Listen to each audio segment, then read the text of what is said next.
Ladies and gentlemen, welcome back to The Extra Point. I'm your host, Michael, today, and I'm joined by Ian and John.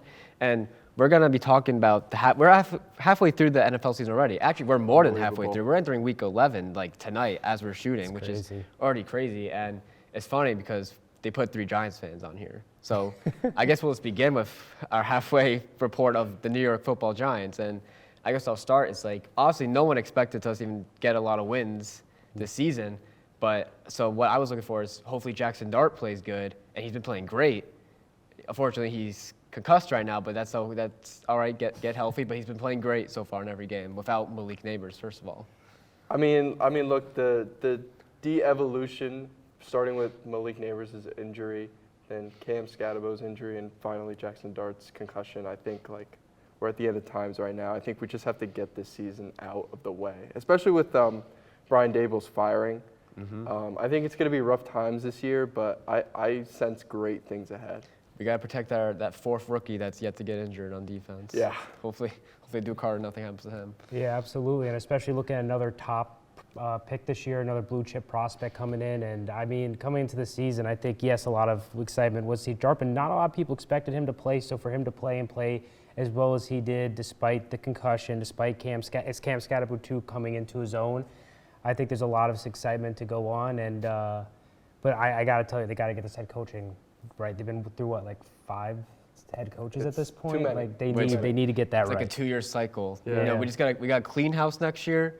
Even if Kafka does good as head coach, I think it's just time to move on. Get a new head coach. He brings in his 2 new coordinators. Just clean house. The Lions did it. They've been good for the past couple of years.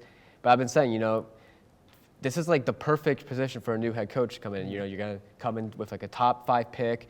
Jackson Dart's great. You got Cam Scadabo's great. Malik Neighbors is great. Yeah. Hopefully a good coordinator makes his defense what it actually should be. I think it's one of like the perfect teams to come into a coach with. One more thing I want to add too, Giants are going to have a lot of cap space this year going into free agency. Yeah. That's big. They didn't have a lot of maneuvering. Daniel Jones' contract's off the books. They're going to be able to really upgrade. Well, yeah, so, you know, that's basically, you know, we got Jameis Winston starting instead of Russell Wilson, which will make me watch the game, first of all. I mean, every week I'm like, if Jackson Dart starts, I'll watch the game even if they lose. Right. But then they keep blowing leads, so I'm like, I can't do this anymore. But I'm only going to watch for Jackson Dart. If he gets injured, I'm like, I'm not going to watch Russell Wilson. I had enough. But they're like, oh, Jameis is going to start. You know, let's have at least one game of Jameis. It's going to be entertaining at least. But I guess moving on from the Giants, I think, first of all, this has probably been one of the weirdest NFL seasons we've ever witnessed. I'd have to say. Like, I mean, first of all, who's good and who's bad? I don't know. Let's talk about the good. Let's talk about the Indianapolis Colts. I think Daniel Jones' story on that team has been amazing. Just to come back is from a terrible few seasons with the Giants and just being a star. It fills me with hope for him, and I'm really happy he's very successful on this team. Yeah, me too, absolutely. I remember everyone thought the Colts were gonna win like 1 game solely because he was starting, and then he's just proven everyone wrong. Yeah. Not to mention Sauce Gardner on the Indianapolis Colts post said, "I've never seen an offense like this." It's kind of funny to see how that transition from the Jets to the Colts, how he's mind-boggled that he's on a winning team. I know. I mean, it's always funny when you see there was like a player in the Yankees like, oh, I think it was like Blackburn. He's like, oh, I'm in the postseason. I never did this before. Never thought I could be here. Yeah, that's gonna be sauce on this year's Colts. Yeah, Jonathan Taylor, got to give him some love too. We were talking about MVP discussion before this with him. He's having a heck of a year. Yeah, and we'll be discussing that, you know, further at the whole MVP race. But it's like this whole NFL season, like I don't think there's a clear case for anyone. No, and that's the funny part about it. And like really don't know. we can name teams that are Super Bowl contenders, but like I don't think we can name Super Bowl favorites. And even the Super Bowl contenders, are they even really having dominant years this year? It's like feels like everyone's taking a step back. Even the teams that have high, you know, amount of wins, like the Eagles, like they haven't been playing as. No. I don't think they've been playing as good as last year. No. Are they winning the games? Yeah. Like their game against the Packers, like their defense that's a Super Bowl. Yeah. They have a Super Bowl defense. They do not have a Super Bowl offense. Speaking of the Eagles, Saquon Barkley has kind of been underperforming lately.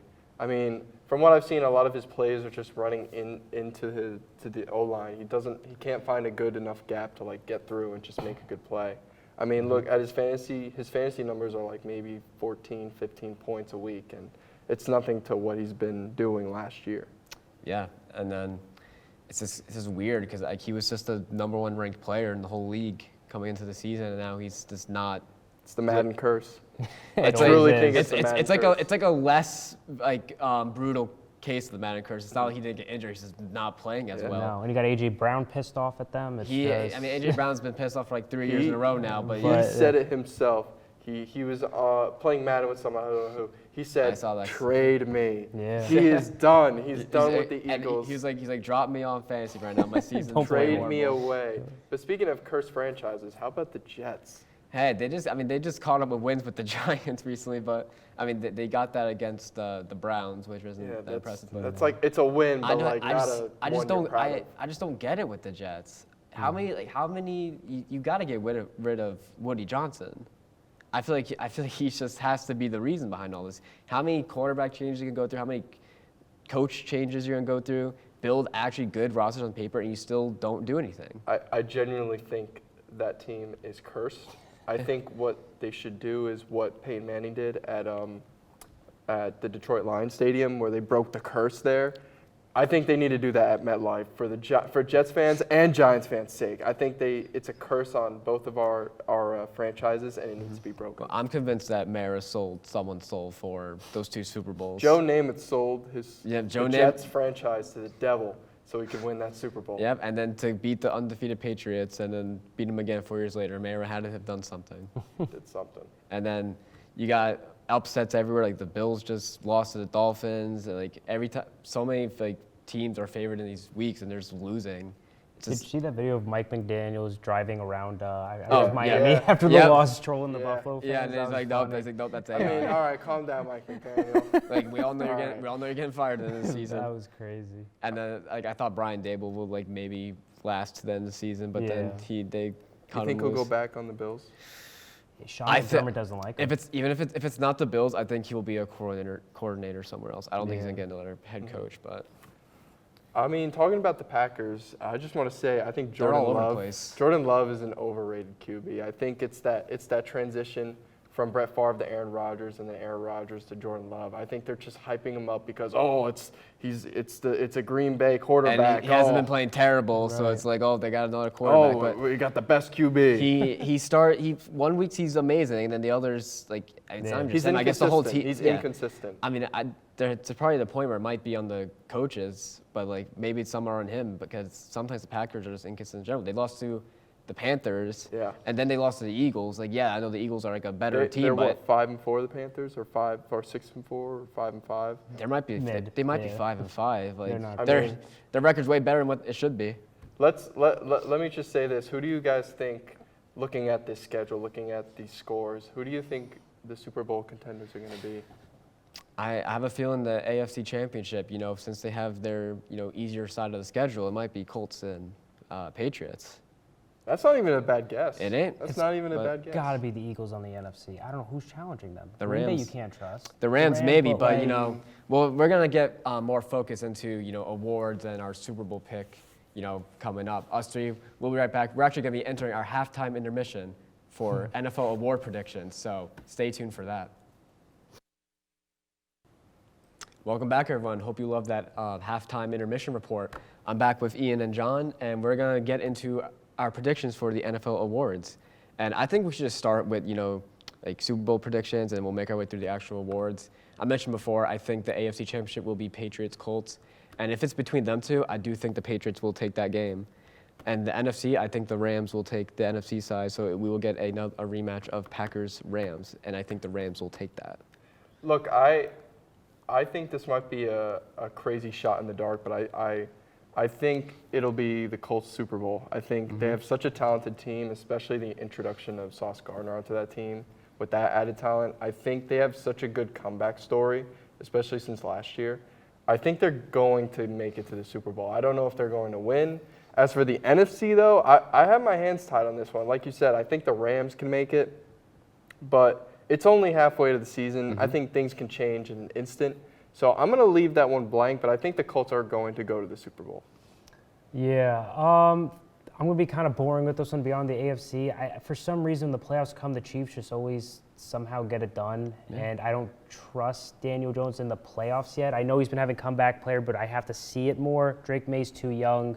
I just think the refs will rig it, and I just think the Chiefs will do something with it. And I got the Eagles boring, I know, but it's a boring season. Well, Mahomes actually has been playing so much better this season compared to the last one, so I think he'll be able to actually lead that team probably to the AFC Championship again. You think to the Super Bowl? You think they could beat the Colts? Probably. Even though I just said by prediction it won't be the Chiefs. I won't be surprised if the Right, Chiefs get there that's my again. whole thing, They've been there for the past 6 years in a row. Yeah. If anyone has experience, it's Andy Reid and Patrick Mahomes. Yeah. So I won't be surprised if they end up making it. But first of all, they got to get in the playoffs first. They're not even in the playoffs right now. But, No, yeah. I don't know. We're entering week 11. We got 7 more weeks to beat it. So we'll have to see about what happens with these teams. But Right. let's go into the actual awards. Like 6 or 7 weeks, you could say. Yeah. I guess we'll start with the lesser awards and lead up to the big MVP one. So I guess we can start with Coach of the Year.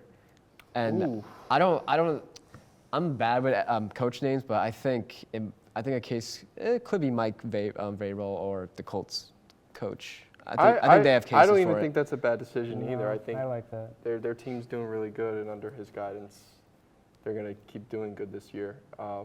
I don't have any other opinions on any other coaches. Ours just getting fired.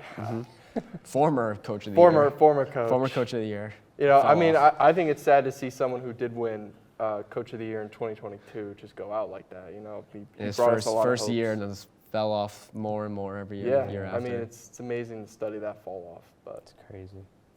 what are your predictions, John? Ooh, that's tough, man. I think there's a lot of good coaches. I like Mike Vrabel. I like what you said about him too. I can also see Sean McVay being an underdog in that with the Rams kind of bouncing back. I just feel like most leagues, I feel like the NHL does too. They give Coach of the Year to whoever's team improved the most. I feel like Coach of the Year just another name for what's the most improved team? Who because was it's Coach of the Year last year? was it the Browns coach? No, was it? Stefanski? He won it twice, but I don't think he won it last year. Because they made the playoffs. I can't remember who won it actually. I can't remember either. I think it might. I think have it's been. time for a Google search, ladies and gentlemen. I think All right, it's we're gonna time have for that. Ian do a quick Google search. I think it was the Browns coach. If that's the case, dang. Because didn't Flacco win Comeback Player of the Year, or was that the year before? Comeback. Wait, hold on. NFL. No, Comeback Player of the Year was Sam Darnold, right? Joe maybe. Burrow won the 2024 AP Comeback Player of the Year award. And he's the coach of who? The Can't be Browns. Zach Taylor. Let me do Coach of the Year.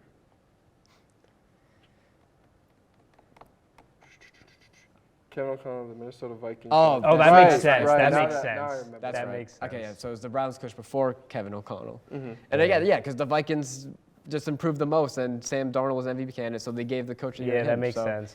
But to our next award, we're actually gonna go to the new one. I guess they're doing now is Protector of the Year, and I think a good case of that could be Andrew Thomas.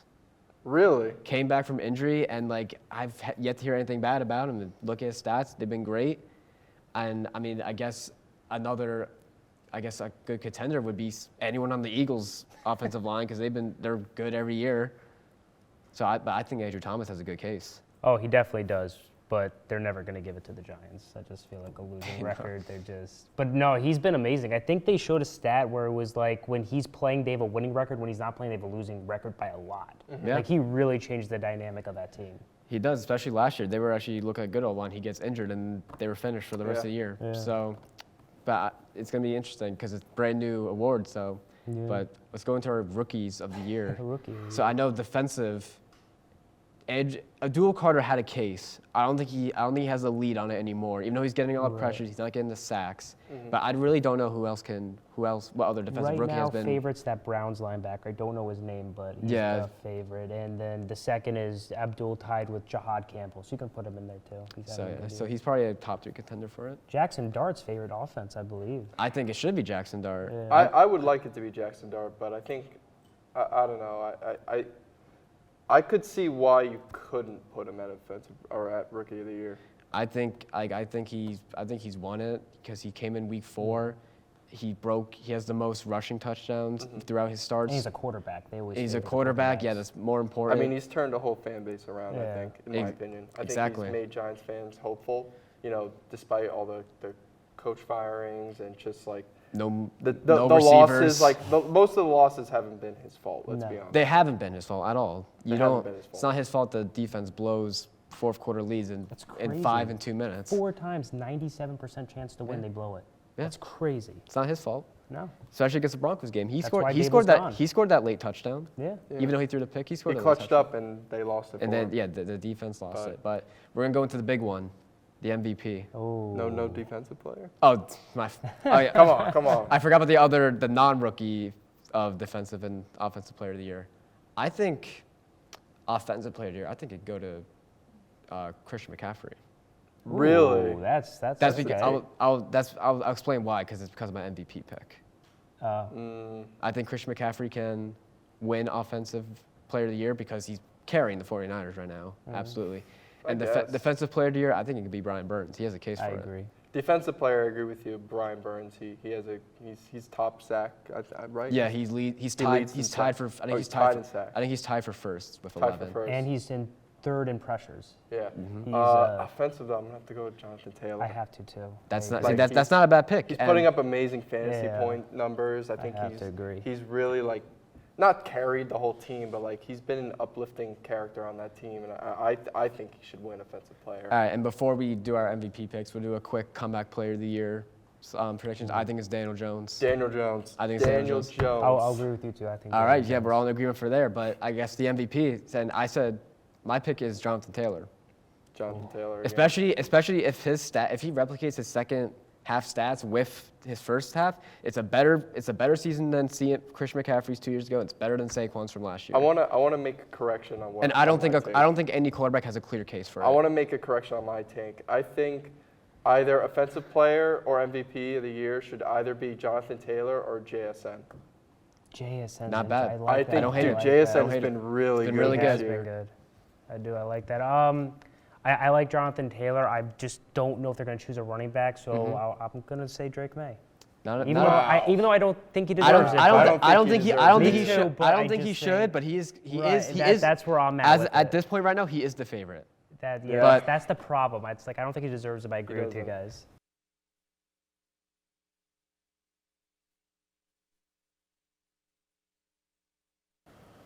Welcome back to the final segment of Extra Point. Believe it or not, for the semester, as crazy as that sounds, I'm joined by Benicio and John.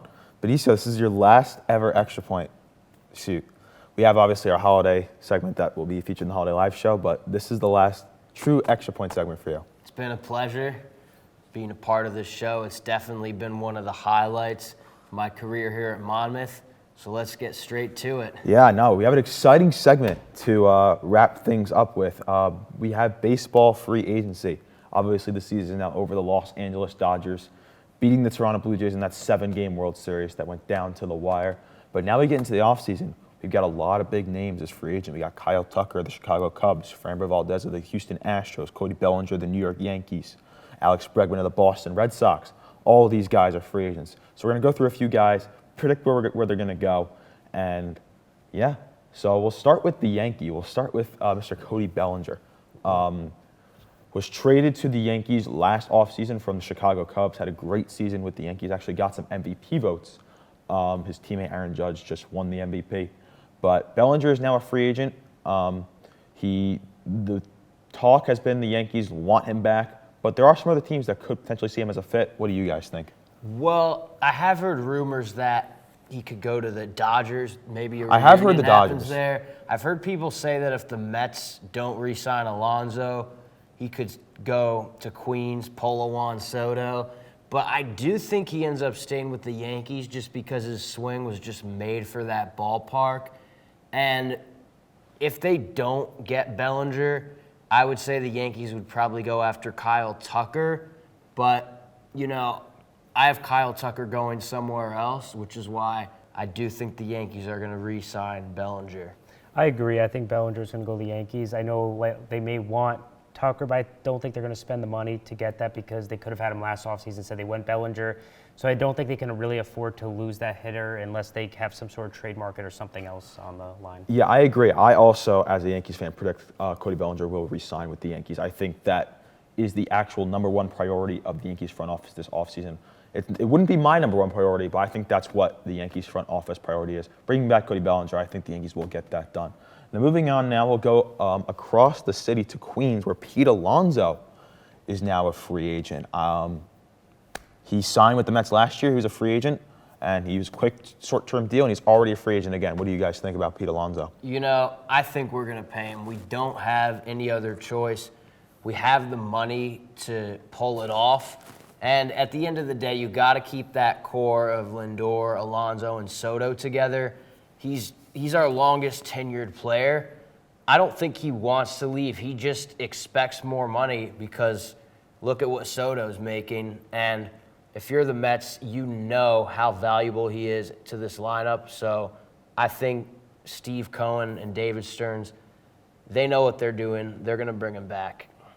I got a little bit of a hot take here. I'm going to say maybe the Yankees. You know, you've been gone through could Anthony happen. Rizzo, Paul Goldschmidt. They have all these old first basemen. And, like, if they really want to compete, they got to get more hitters. And, you know, I think, you know, especially with the Mets taking Juan Soto, they may want some revenge. I can maybe see a hot take there. Yeah, no, I think the Yankees are a sneaky contender for Alonso. I don't think it'll happen. Right. I don't think the front office is is going to be aggressive enough in the offseason to make it happen. I would watch out for the Boston Red Sox here. I think that they've been a team that has been linked to him, but I think ultimately he will resign with the Mets. Yeah, I have seen rumors about the Red Sox getting him. Yeah, the Red Sox for sure. They need a first baseman. It makes a lot of sense for them. Get a lefty in that lineup.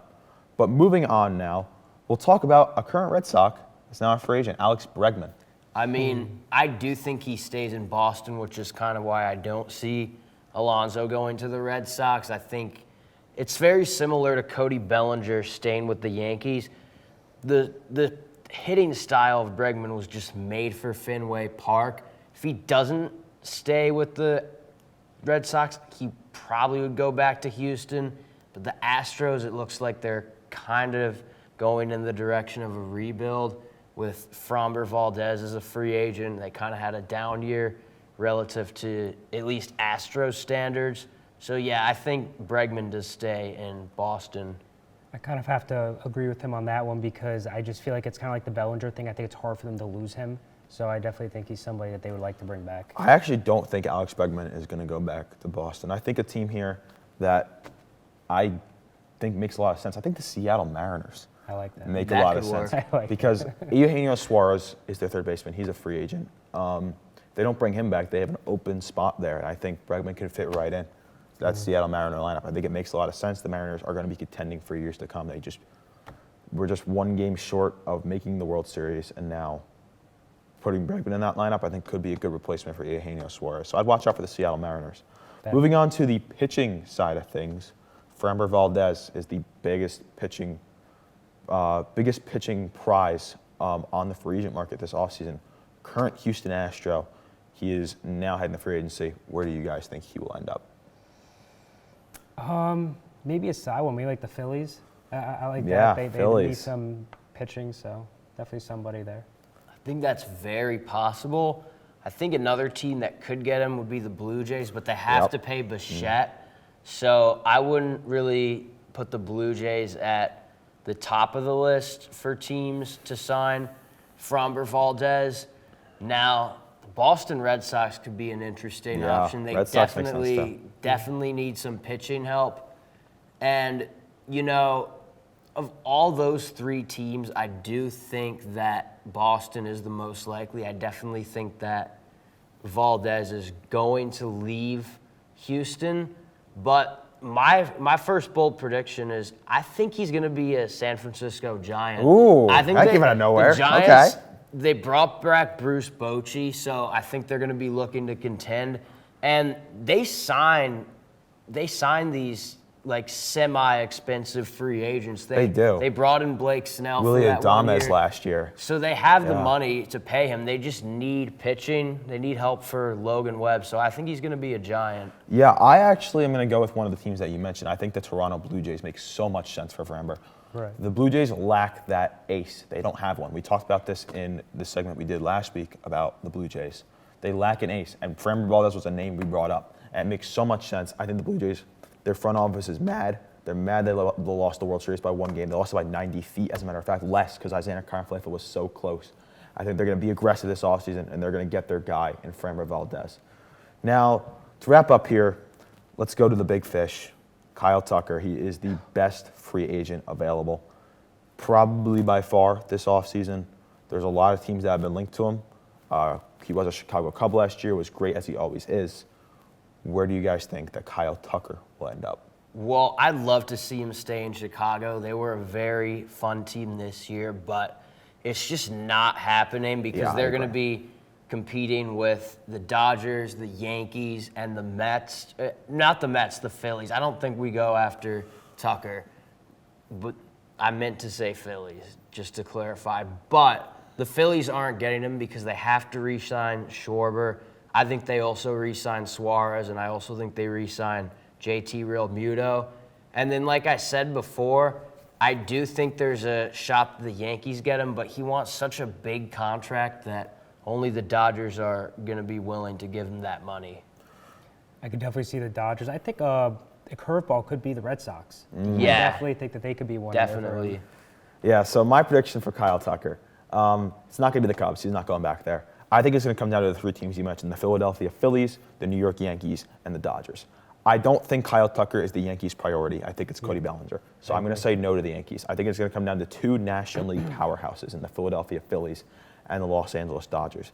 It's going to come down to whoever pays him the most money. And I ultimately think that the Dodgers are the team that have that money. They've been linked to him since even before the season started. Tucker to the Dodgers, Tucker to the Dodgers, Tucker to the Dodgers. And I think it becomes a reality this offseason. However, I think the Phillies are going to be close. I would not be surprised if he went to Philadelphia. Yeah. It's going to be one of those two teams. But that's going to do it for our free agency prediction. Thank you guys for coming on. Benicio, thank you for a great 4 years with Hawk TV. Thank you for my calling honor. Extra Point. It's an honor and a pleasure to wrap things up here with you. But that's going to do it for Extra Point in the fall 2025 semester. We still have our holiday live show coming up. We will be there for that, so stay tuned for that. But thank you guys for watching this semester, and we will see you back in the spring.